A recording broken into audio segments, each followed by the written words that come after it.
성가대의 그 찬양의 그 가사 하나하나가 마음에 콱 와 닿네요. 그리고 가사도 은혜로웠지만 멜로디도 큰 울림이 되었습니다. 구성진 멜로디가 깊은 감동을 전해주었다는 생각이 듭니다. 여러분도 은혜 받으셨지요? 네, 참 좋습니다. 여러분, 부활의 강력한 메시지가 있는데 그것은 뭐냐면 죽어도 우린 죽지 않는다. 이 땅에서의 죽음이 끝이 아니다 라고 하는 생명력을 말하고 있고, 또 하나 어떤 상황에도 우리는 다시 일어난다 라고 하는 힘찬 삶, 희망을 전하고 있습니다. 이게 부활신앙의 강력한 메시지예요. 오늘 저희가 주일 예배 드리는 것은 바로 이 부활을 기념하는 날입니다. 그래서 부활을 기념하기 위하여 이 주일 예배의 자리에 오신 한소의 우리 모든 교우들 가운데에 부활의 은총을, 성령의 감동을 오늘도 여러분 충만히 받으셔서, 그래 내가 다시 일어서겠다, 우리는 죽어도 죽지 않는다, 죽음 같은 두려움이 있다 하더라도 능히 이겨낼 수 있겠다 라고 하는 그런 은혜를 충만히 받아서 이 한 주간 새일의 놀라운 역사를 기대하며 힘차게 시작하시는 우리 한소의 모든 교우들 되시기를 주님의 이름으로 간절히 축원을 드립니다. 근대 인류가 발견한 최선의 정치 체제가 있다고 한다면 그것은 단연 민주주의라 얘기할 수 있을 겁니다.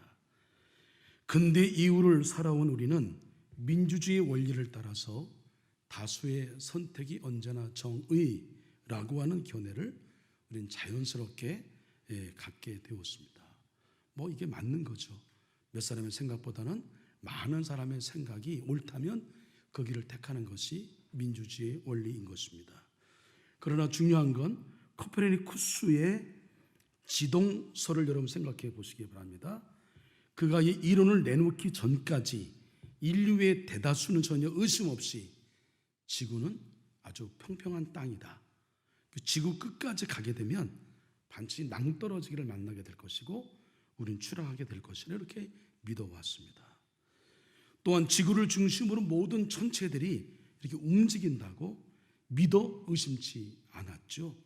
근데 여러분, 지금은 어떻습니까? 우리 과학을 배워서 잘 알고 있죠.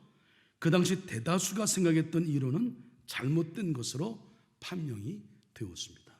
지구는 둥글며 태양을 중심으로 돌고 있음이 밝혀지게 된 거죠. 근데 둥근데 왜 떨어지지 않느냐? 거기에 중력이 작용하고 인력이 작용하기 때문에 그렇다라고 하는 것을 우리는 알고 있단 말이에요. 이처럼 여러분, 다수의 판단에도 오류가 있다는 것을 경험하게 된 인류는 그 어느 때보다 어떤 일을 결정할 때에 합의와 토론, 연구를 거쳐서 다수의 찬성을 이루어가는 것, 그게 민주주의죠. 그런 과정 속에 소수의 의견을 존중하는 것, 이게 민주주의의 정신이라 이렇게 얘기할 수 있고 이렇게 선언을 했습니다. 이미 성경에서는 다수에 의한 결론을 경계하며 이렇게 말씀하고 있습니다. 다수를 따라 악을 행하지 말며 송사의 다수를 따라 부당한 증언을 하지 말며, 이건 모든 것이 다 다수의 생각이, 다수의 의견이 옳지 않을 때도 있단 말이에요. 그게 악일 수 있다, 그게 부당한 증언을 하게 되는 경우일 수 있다, 성경은 우리에게 가르쳐주고 있는 거죠. 성경은 무엇보다 구원의 길에 있어 다수의 선택을 경계하라고 말씀하고 있습니다. 이 신학의 영역에서는 이건 매우 중요합니다. 그 다수의 선택을 경계하라고 하는 그 경계 영역이 뭐냐면 바로 그것이 넓은 문, 넓은 길이라고 하는 거예요. 마태복음 7장 13절, 오늘 우리가 읽은 본문의 말씀 가운데에서 그 넓은 문을 가리켜서 멸망으로 인도하는 문, 그 길로 가게 되면 결국은 편해 보이고 괜찮아 보이지만 그 멸망으로 인도하는 문이다, 이렇게 정의합니다. 그리고 그 문이 인도하는 넓은 길이야말로 파멸의 길이다, 이렇게 가르칩니다. 예수님은 그 길을 걷기로 선택한 사람들이 많을 것이라고 경고를 해요. 반대로 좁은 문은 생명으로 인도하는 문이다. 그 길은 작다, 협착하다. 그러나 구원의 길이다. 이렇게 말하고 있습니다. 그런데 그 길을 선택하는 사람들은 의외로 수가 적다. 이렇게 말씀하고 있는 거죠. 구원에 관한 다수의 선택이 진리가 아닐 수 있다라고 하는 것을 가르쳐주고 있는 겁니다. 자, 그렇다면 성경이 가르치는 넓은 문과 좁은 문, 그리고 넓은 길과 좁은 길은 이 구원에 있어서 구체적으로 어떤 선택을 뜻하는 것일까? 우리 한번 생각해 봐야 합니다. 우리 이 질문에 대한 답을 아주 우리에게 정확한 답을 전해주고 있는 탁월한 또 분명한 해답을 제시한 철로 역정을 통해서 얻을 수 있어 오늘 이 본문의 본문을 선택하고 주제를 선택하게 된 것입니다. 넓은 문과 좁은 문의 차이를 아주 일목요연하게 잘 가르쳐주고 있습니다. 자, 먼저 우리 넓은 문, 넓은 길을 볼까요? 넓은 문, 넓은 길은 율법을 따라 사는 길이다. 여러분, 율법이라는 단어를 먼저 마음에 두시길 바랍니다. 절망의 늪에서 도움을 받고 나온 지 얼마 되지 않은 이 크리스천은, 이 철로역정의 주인공이죠. 크리스천은 새로운 인물을 만나게 되는데 그가 바로 누구냐면 세속 지혜라고 하는, 월들리 와이즈맨이라고 하는 세속 지혜라는 사람을 만나게 됩니다. 그는 크리스천에게 다가와서 물어요. 어쩌다가 이렇게 형편없는 몰골로 등에 무거운 짐을 지고 가고 있습니까? 물어요. 도대체 어디를 가는 거요? 그러자 크리스천은 전도자의 말을 듣고 좁은 문을 향해 가고 있습니다 라고 대답을 해요. 세속 지혜는 무거운 짐을 내려놓을 수 있는 쉽고 안전한 길로 안내하겠다며 그를 어디를 소개하냐면 윗마을 언덕 도덕골로 그 소개를 안내를 합니다. 그것에 가봐라. 그것에 가면 율법이라고 하는 어른을 만날 터인데 그가 크리스천의 어깨에 짊어진 무거운 짐을 덜어줄 것이라고 말을 해요. 혹시 율법이라는 어른이 출타해서 계시지 않으면 그의 아들 예의를 만나라고 친절하게 안내해 주고 있습니다. 여러분, 세속 지혜, 도덕골, 율법, 예의, 요 단어를 여러분 주셔야 됩니다. 이것이 바로 세속 지혜가 안내하는 구원의 길을 상징하고 있는 거예요. 그냥 율법을 지키고 예의 바르게 살면 누구나 구원을 받을 수 있다. 쉽게 말씀드리면 도덕관념이 뚜렷하고 윤리적이고 그리고 거기다가 착하고 또 선한 일도 많이 하고 그러면 그는 구원을 받을 수 있다. 이렇게 생각하는 거죠. 사실 이 땅에 사는 대부분의 사람들이 그렇게 생각하고 있습니다. 특별히 종교를 갖고 있지 않은 사람들 그런 생각 많이 하고, 여러분 죄송하지만 우리들 가운데에도 그냥 교회 나와서 그냥 착하게 그냥 선하게 살면 그러면 하나님이 복 주시는 거 아니야? 이런 생각을 갖고 있을 수 있단 말이에요. 율법과 도덕 혹은 예의를 지켜 구원을 추구하는 상식의 길이 바로 넓은 문, 넓은 길이라고 얘기를 합니다. 어쩌면 이렇게 어려워 보이지만 이게 쉬운 길이다라고 하는 거예요. 그런데 크리스천은 언덕을 오르다 언덕 위에서, 언덕 위의 산에서 번개불이 번쩍이고 뇌성이 울려 퍼지고 불길이 치솟는 것을 보고 이 공포, 두려움에 사로잡히고 맙니다. 그의 짐은 더 무거워지고 식은땀이 줄줄 흐르죠. 그가 그리도 힘겹게 오른 산은 바로 모세가 율법을 받은 시내산이었습니다. 시내산에 열심히 오른 거예요. 자, 여러분, 율법이 무엇인지 좀 생각해 봐야 되겠죠. 이 즈음에 율법은 하라와 하지 말라는 계명으로 이루어집니다. 우리는 흔히 하나님이 혹은 양심이 명하는 바를 따라 해야 할 것을 얘기하면서 하지 말아야 할 것은 하지 않으면, 해야 할 것은 하고 하지 말아야 할 것을 하지 않으면 하나님 앞에 의롭다 함을 받고 구원을 받을 것이라 생각을 해요. 착하게 살면 되지, 좋은 일 많이 하면 되지, 이런 생각합니다. 그러나 결국 이 율법이 우리를 어디로 인도할까요? 이 대목에서 전 번역은 갈라디아서 3장 10절 말씀을 소개하고 있는데 자막에 준비된 말씀을 함께 읽습니다. 시작. 무릇 율법 행위에 속한 자들은 저주 아래에 있나니 기록된 바 누구든지 율법책에 기록된 대로 모든 일을 항상 행하지 아니하는 자는 저주 아래에 있는 자라 하였음이라. 율법의 속성은 우리의 최선으로 만족하지 않아요. 우리가 율법을 지키다가도 단 하나의 계명만 어겨도 우린 죄인이 되어버리고 마는 거예요. 하나님의 심판과 저주를 피할 수가 없습니다. 결국 율법을 지켜서 하나님 앞에 의롭다함을 받을 사람은 아무도 없다라고 하는 겁니다. 로마서에서도 말씀했죠.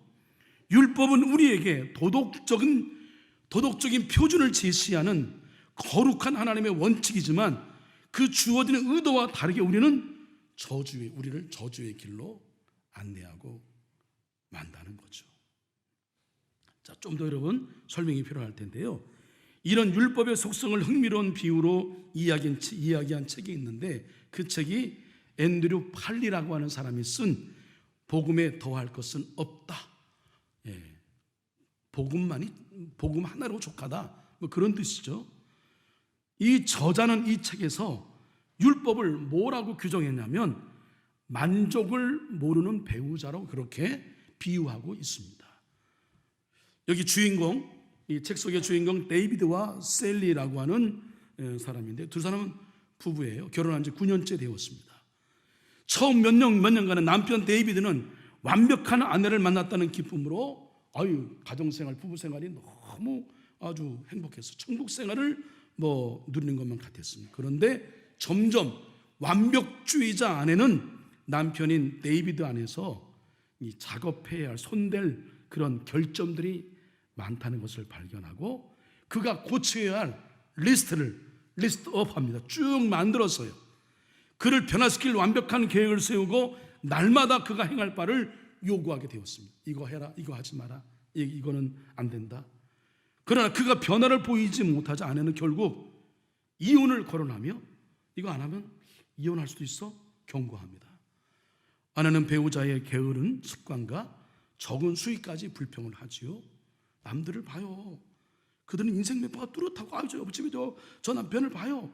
생활도 안정되어 있지 않습니까? 언제까지 이런 불안정한 삶을 살 거예요? 이렇게 막 다그치죠. 그래서 그 데이비드는 아내를 만족시키기 위하여 결심하죠. 주중에는 공사 현장 감독으로 일하고 주말에는 자동차 판매 딜러 영업을 합니다. 더 많은 수입을 얻고자 부지런히 노력을 했어요.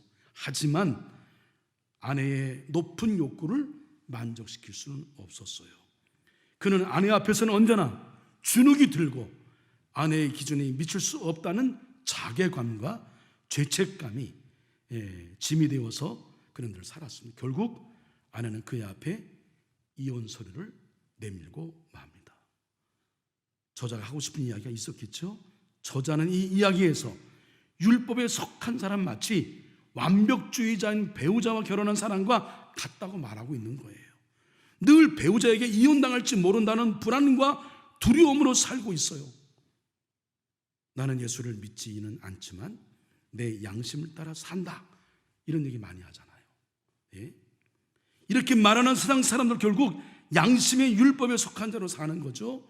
만약 양심의 요구대로 살지 못한다면 그의 구원은 여러분 어디에 있는 것일까요? 이것이 바로 율법이 혹은 양심과 예의가 구원의 길이 되지 못하는 이유라고 분명히 설명하고 있는 거예요. 여기서 우리는 세속 지혜를 따르다 보면 결국 멸망에 이르게 됨을 깨닫게 됩니다. 넓은 문, 넓은 길. 여기 그 길은 율법을 따르는 길이고 내 양심에 의한 그 판단에 의해 살아가는 것이고 도덕적이고 윤리적이고 예의를 갖춘 삶을 강조하지만 결국 그것은 자기 의인 거죠. 내 스스로 의인 거예요. 우리도 이런 신앙을 이렇게 믿는 사람이 있어요. 나만 잘하면 되지, 나만 괜찮으면 되지, 내가 설정한 어떤 기준에 의해서 내가 착하고 나는 괜찮아, 나는 적어도 도덕적인 사람이야 스스로 생각한단 말이에요. 그래서 그것을 기준에 의하여 자기가 신앙생활을, 믿음생활을 잘하고 있다고 생각하지만 그것은 넓은 문, 넓은 길, 그것은 결국은 율법을 쫓아가는 길이고 결국은 파멸의 길인 것을 우리 말씀하고 있다고 하는 걸 마음에 새겨야 합니다. 자, 그러면 둘째, 좁은 문과 좁은 길은 뭐예요? 율법을 따라 살아가는 것이 아니라 믿음을 따라 사는 길입니다. 세속지혜의 미혹으로 길을 잃고 방황하는 크리스천이 다시 정신을 차릴 수 있었던 것은 그 옆에 어려울 때에 나타나는 전도자가 출현합니다. 전도자의 출현 덕분이에요. 전도자는 크리스천이 다시 좁은 문으로 향할 것을 권면하면서 다음과 같은 말씀을 나누죠. 자막 준비된 말씀 읽습니다. 시작. 나의 의인은 믿음으로 말미암아 살리라. 또한 뒤로 물러가면 내 마음이 그를 기뻐하지 아니하리라. 우리는 뒤로 물러가 멸망할 자가 아니요 오직 영혼을 구원함에 이르는 믿음을 가진 자니라. 구원은 율법을 지키는 행함이 아니라 하나님의 선물로 주어지는 이 구원을, 그래서 그것을 믿음으로 받아들임에 의존하는 것이다 라고 하는 것을 말씀하고 있어요. 그러기에 좁은 문 좁은 길은 우리를 믿음의 길로 인도합니다. 전도자의 주의와 격려를 받으면서 크리스찬은 좁은 문을 향해 다시 길을 재촉하게 되죠. 얼마나 걸었을까? 마침내 크리스찬은 좁은 문에 도달하게 됩니다. 좁은 문의 문지방에는 마태복음 7장 7절의 말씀이 새겨져 있었습니다. 구하라 그리하면 너에게 주실 것이요 찾으라 그리하면 찾아낼 것이요 문을 두드리라 그리하면 너에게 열릴 것이니.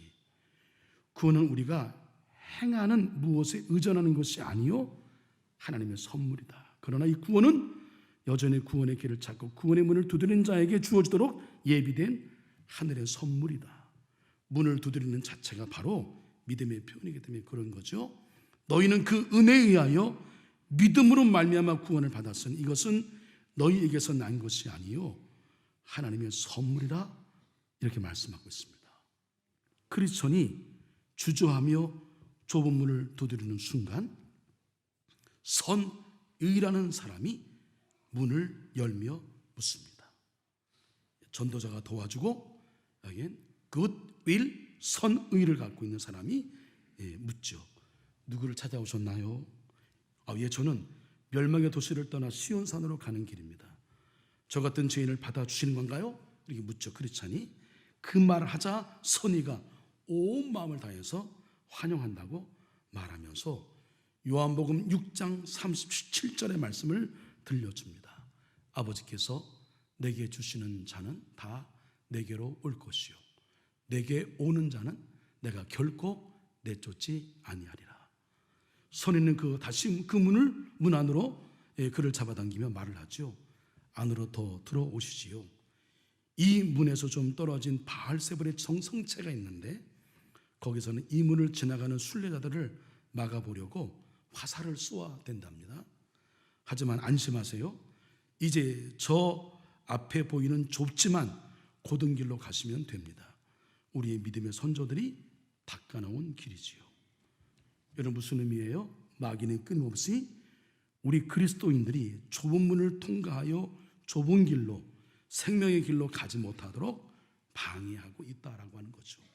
이 비유는 구도의 길이 두 가지 문과 두 가지 길로 나뉘고 만다는 것을 보여주는 것인데 넓은 문과 좁은 문, 넓은 길과 좁은 길로 나뉘어서 그 두 갈래 길 중에 하나는 멸망의 길이고 하나는 나머지는 생명의 길인 것입니다. 좁은 문으로 들어가라. 멸망으로 인도하는 문은 크고 그 길이 넓어 그리로 들어가는 자가 많고 생명으로 인도하는 문은 좁고 길이 협착하여 찾는 이가 적음이라. 철로 역정의 표현을 빌리면 넓은 길은 세속지혜가 가르치는 율법의 길이고 좁은 길은 전도자가 가르치는 믿음의 길이라 할 수 있죠. 율법은 우리가 인간의 힘으로 법과 양심을 따라 행하면 구원이 있을지도 모른다 그렇게 얘기를 합니다. 그러나 믿음은 우리가 하나님이 이루어 놓으시고 선물로 주시는 은혜를 우리가 받아들이기만 하면 확실한 구원이 있다고 말을 합니다. 그래서 어쩌면 구원받기까지는 오히려 믿음으로 우리가 복음을 받아들이는 것이 쉬워 보일 수는 있어요. 근데 오히려 넓은 길이 어려울 수 있고 쉬울 수 있고, 넓은 길로 가는 것, 예의를 지키고 도덕과 윤리적 삶을 살아야 되고 이런 삶을 사는 게 오히려 어려울 수는 있어요. 그러나 여러분 이건 잘 모르는 거죠. 그건 어쩌면 마음이 없는 하는 척 하는 것, 그건 누구나 다 할 수 있단 말이에요. 그죠? 진심으로 행하는 것하고는 달라요. 율법은 행하라고 말하지만 믿음은 이루었다. 이게 중요해요. do, done 차이가 있습니다. 율법은 우리를 신의 산으로 인도하지만 믿음은 우리를 갈보리 산으로 인도합니다. 율법의 구원은 내게 의존하는 것이지만 믿음으로 말미암아 구원을 주시는 구원은 구주이신 그가 이루시는 것이다. 율법은 우리를 구속하지만 믿음은 우리를 해방시킵니다. 그래서 기독교는 하나의 종교가 아닌 복음 그 자체다, 이렇게 말씀드릴 수 있는 거죠. 이러한 복음을 듣고 예수님을 만나 구원의 은혜를 누리고 기쁨으로 좁은 길을 가고 있는가? 이게 여러분 오늘 저와 여러분들이 물어야 할 질문이다 라고 하는 겁니다. 여러분 다 그렇지는 않습니다만 국민성이 있고 민족성이 있죠. 근데 일본에 대해서 우리는 적잖이 우리나라를 이제 한때 식민 정치했던 것에 대한 민족적 감정, 역사적 그 아픔이 있기 때문에 그 적잖이 감정이 깔려 있는 것이 분명합니다. 그래서 일본에 대해서 썩 좋은 얘기는 안 하죠. 요즘에 어떤 사람은 일본 그 국기를 자기 집에 달고 이런 사람도 있는데 이해가 안 돼요. 여하튼 그래요. 일반적으로 본다면 그렇습니다. 근데 일본에 좀 자주 가지 않았지만 들었던 이야기 가보니까 확실하더라고요. 일본은 얼마나 그냥 깔끔한지 몰라요. 길에 휴지 찾기가 어렵습니다. 그리고 길도 아주 반듯하게 다 열려있죠. 그럴 수밖에 없는 것이 주차장이 확보되지 않으면 차를 못 사요. 주차장이 있어야 차를 삽니다. 그리고 차를 또 사려면 주차장을 확보해야 돼요. 안 하면 있는 차를 팔고 새로운 차를 사게 됩니다. 그래서 길에 우리처럼 이렇게 주차하는 경우가 없어요. 다 집에 다 있고 다 있습니다. 그리고 일본 사람들의 특징이 뭐냐면 예의가 바르잖아요. 하이 아리가또 고자이마스, 얼마나 친절한지 몰라요. 그리고 잘한 것처럼 여러분 그 질서를 줄을 잘 쓰는 것 유명하지 않습니까? 그래서 이게 일본이 참 질서를 잘 지키는 나라구나 생각할 수 있어요. 그러나 그건 우리가 칭찬을 본받을 일이고, 또 하나 이면이 있습니다. 그것은 뭐냐면 그렇게 예의가 바르고 다른 사람에 대해서 어떤 배려가 있고 그런 것 같은 거 분명해요. 그게 여러분 진실로 한 사람에 대한 어떤 인격이나 인격을 존중하는 바탕에서 나온다고 한다면 저는 바람직하다고 봐요. 근데 이면, 이게 다 그런 건 아닐 거예요. 또 다른 이면은 뭐냐면 그런 메시지가 깔려 있습니다. 나도 너한테 불편함을 주지 않을 테니 너도 나한테 불편함을 주면 안 돼? 이거예요. 나도 너한테 예의를 지킬 테니까 너 나한테 예의 안 지키면 가만히 안 둬? 이거예요. 그 속에 있는 강력한 어떤 그 메시지가 있다 말이죠. 그 얘기는 뭐예요? 여러분, 율법 자체를 우리가 볼 때는 율법은 몽학선생이라 우리가 하나님을 잘 믿는 것, 믿지 않는 것에 대한 지식과 깨달음을 주는 거예요. 근데 어느샌가 율법이 그야말로 그냥 굳어져 있는 진리가 되어서 어떤 행함 자체 하나 하는 것 자체, 거기에 마음을 싣지 않고 형식적으로 하는 것 자체를 그걸 마치 율법을 지키고 믿음을 표현한 것으로 생각한단 말이죠. 마음은 없어요. 우리 젊은이들 그렇잖아요. 영혼 없는 대답한다고. 인사할 때도 그냥 대충 이러면 마음이 없는 거란 말이죠. 그래서 여기서 말하는 율법은 이걸 말하고 있는 겁니다. 그리고 그러니 그 길이 어쩌면 어떤 면에서는 넓고 편한 그런 문이 되고 길이 될 수 있다라고 하는 겁니다. 반면에 여러분, 우리 왜 이 우리가 주님의 길을 따르는 길이, 믿음의 길이 좁은 길이냐면, 우리가 예수님 믿었어요. 예수님 믿으면 선물을 받아요. 어떤 선물을 받아요? 예? 죽었던 우리가 살아나는 생명, 예? 구원, 중생의 선물을 받습니다. 또 하나 받는 선물이 뭐라 그랬어요? 영원에 사는 뭐라고요?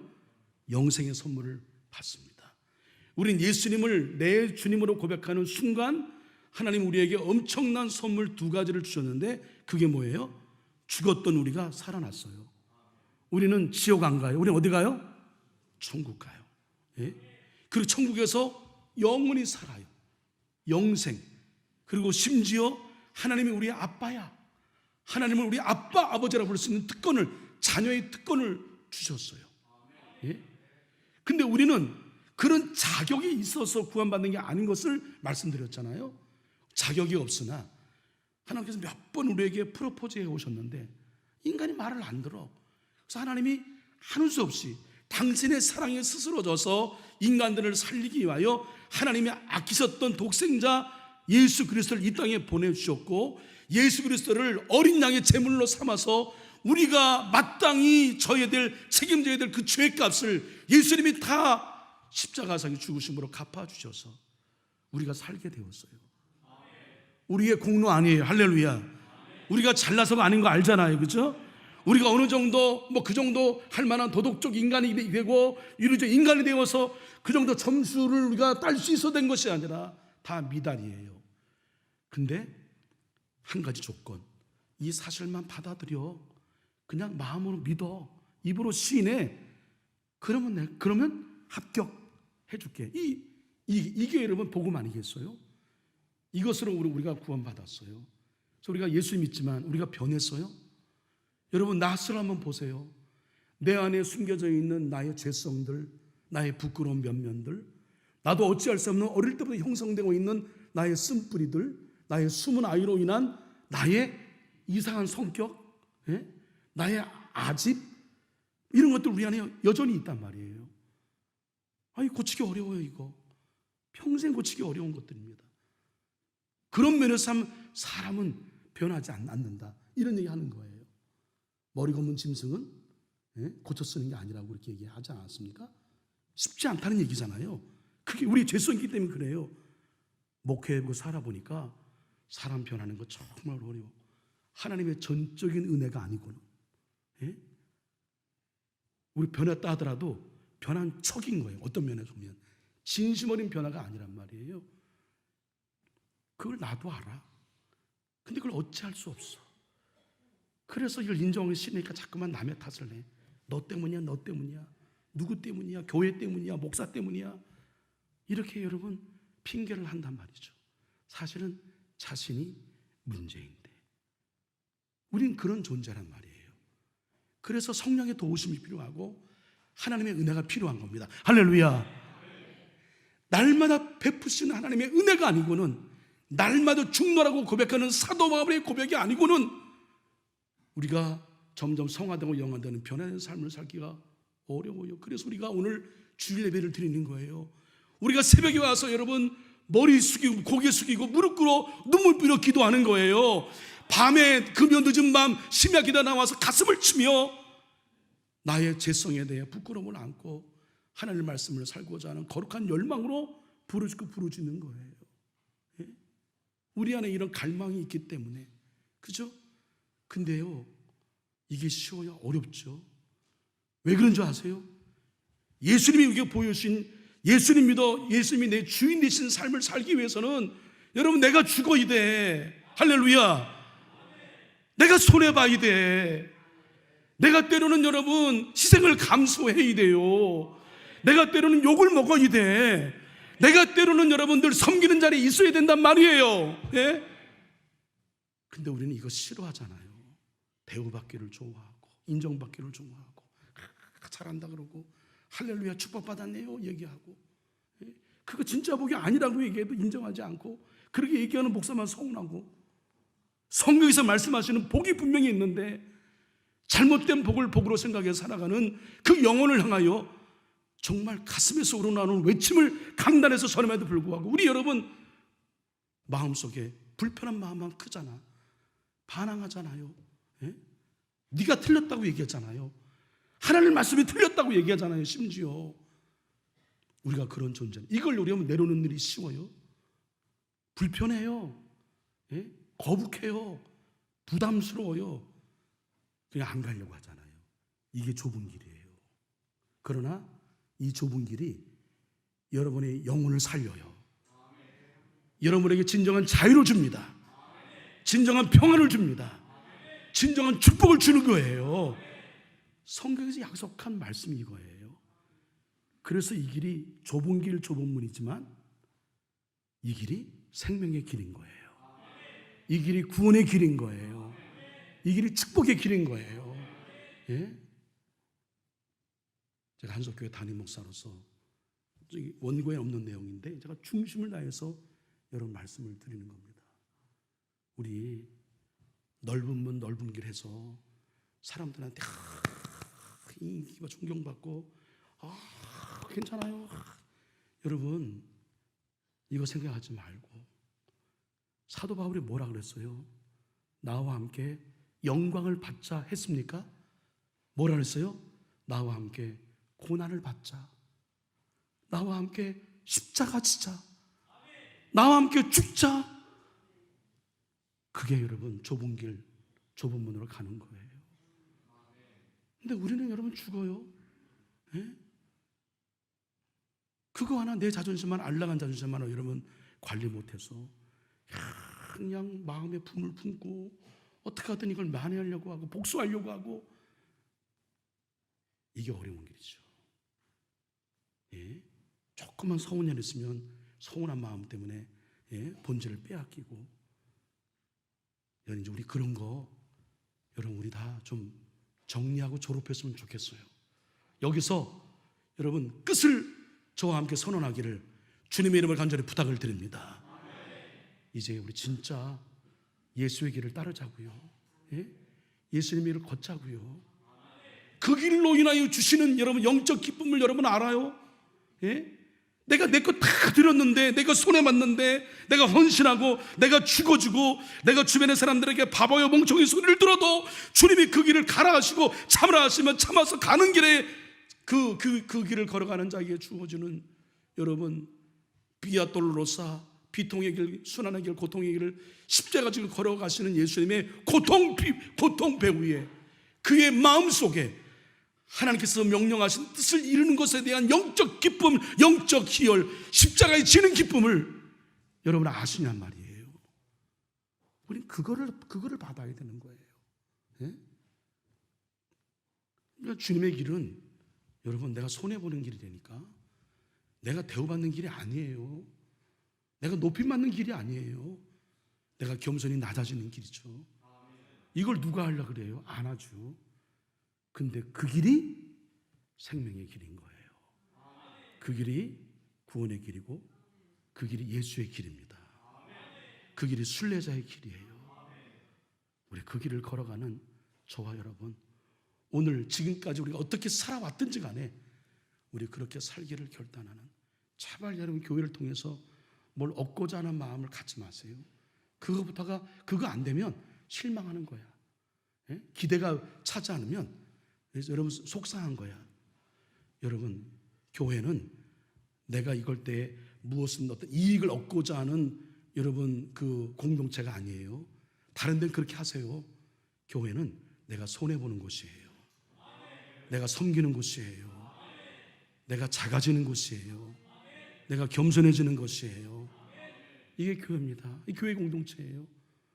우리 그렇게 살기를 저와 함께 결단하며 우리 진정한 순례자의 길을 걸어가서 순례자에게 주는 영적 기쁨, 영적 희열, 하늘의 평안, 하늘의 자유함, 이런 거 진짜 복이죠. 이게 진짜 복 아니겠어요?